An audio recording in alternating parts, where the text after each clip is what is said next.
This episode brought to you by the Pirated Broadcast Network. Will descend out of their orbit to selected areas and will be anchored on the Earth.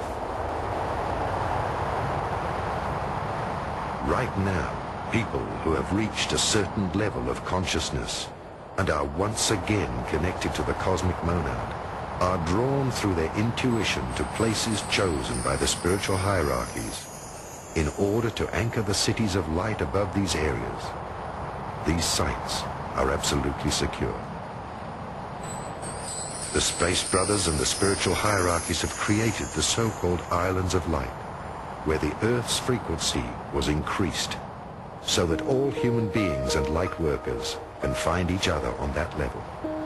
Such areas are recognized by the fact that they attract an especially high number of people dealing with higher knowledge. These places have a higher grid anchorage. They are places of power, activated chakras, entrances to inner Earth, and a present UFO surveillance. The Space Brothers are going to pay special attention to these areas when the cataclysms begin, because that is where the seed for the new mankind will be found. That is where the first contacts will occur on a physical and telepathic level. Many small and large centers, shelters of peace, will be established by spiritual people who live together, who work on themselves and teach others. To the new mankind, these sites will be study centers and the new initiation centers for the universal brotherhood.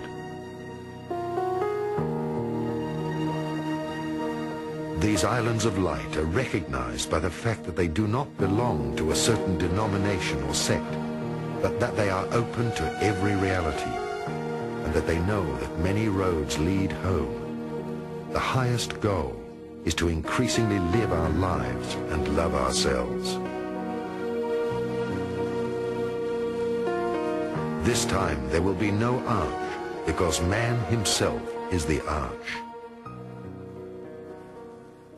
Again, as we raise the consciousness and we transform our body from a state of corporeality, which means this type of substance, you see, and as our atoms and as our molecules and as our energies speed up, the DNA system is totally transformed into a higher octave and a higher frequency, so that there is a whole new strain coming in as a result of this. When we're passing through, for instance, the photon belt, there will be no darkness. It's all light. Everything in the body, then, of importance will be etheric in nature as opposed to corporeal or dense or density or whatever, you see. Realities that we accept today will be no more. And so as a result of that, the DNA system and everything which constructs humanness will be changed, because we will now reach for a light body and will be of the light as opposed to darkness and corporeality. So any change that's signified today scientifically or biologically and what have you in the DNA is because of this infusion of new consciousness and new light, which of course is coming in at this point in time. Many of us are, many people already are largely light, although they keep the body of corporeality to do what they have to do here on Earth, you see. Many people are already in the fourth dimension. Some are aware and some are not. But that's where we all have to go. And, of course, by 2011, as we pointed out, all of us have the option and the privilege, if we choose to do so, of being in the fifth dimension. The photon belt is an intense field of photon radiation, light radiation, which, both according to several modern astronomers, astrologers, as well as Mayan tradition, emanates from the center of our galaxy, bisects the Pleiades star system and our star system at the same time. And the current period, we are moving in and out of this photon belt, spending several months in it every year. That the frequency that we spend in the photon belt is increasing by approximately 2 weeks every year. And according to the calculations of the Mayan calendar, around the year 2011, 2012 AD, we will be fully within the photon belt, and we will remain within the photon belt until around 4000 AD, according to the current calculations.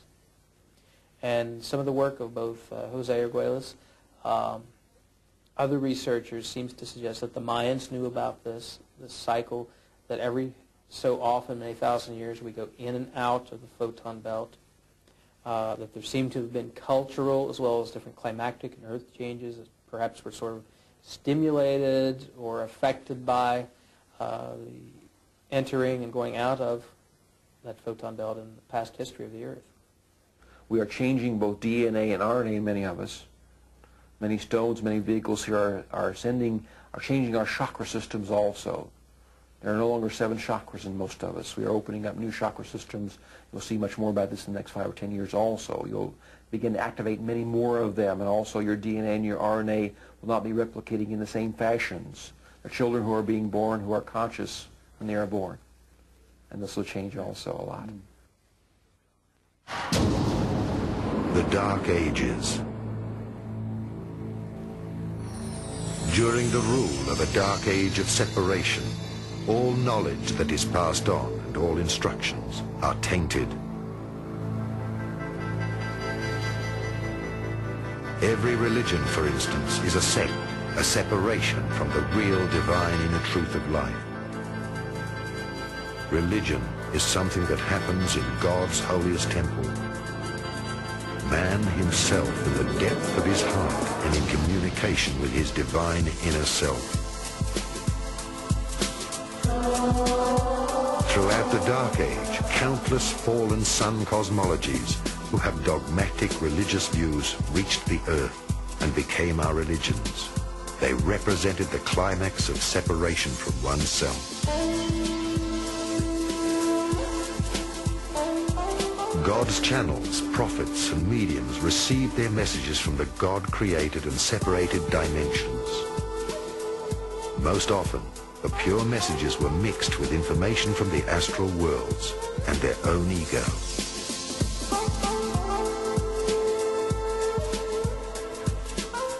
There are as many truths and religions as there are worlds and heavens of polarities and levels of development in the cosmos in their different dimensions. Every social structure which serves the power of the lobbies and the ego instead of mankind is a split, which in the end will restructure itself or crumble. All knowledge without love is a separation from being.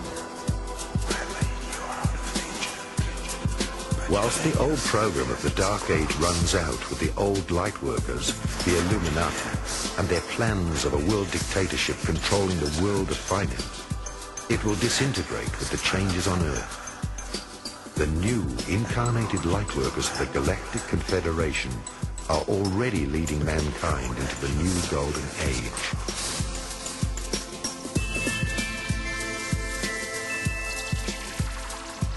After the great transformation of mankind, the Space Brothers would like to welcome us as cosmic citizens into the Galactic Confederation of Free Planets. Where do the Illuminati receive their knowledge?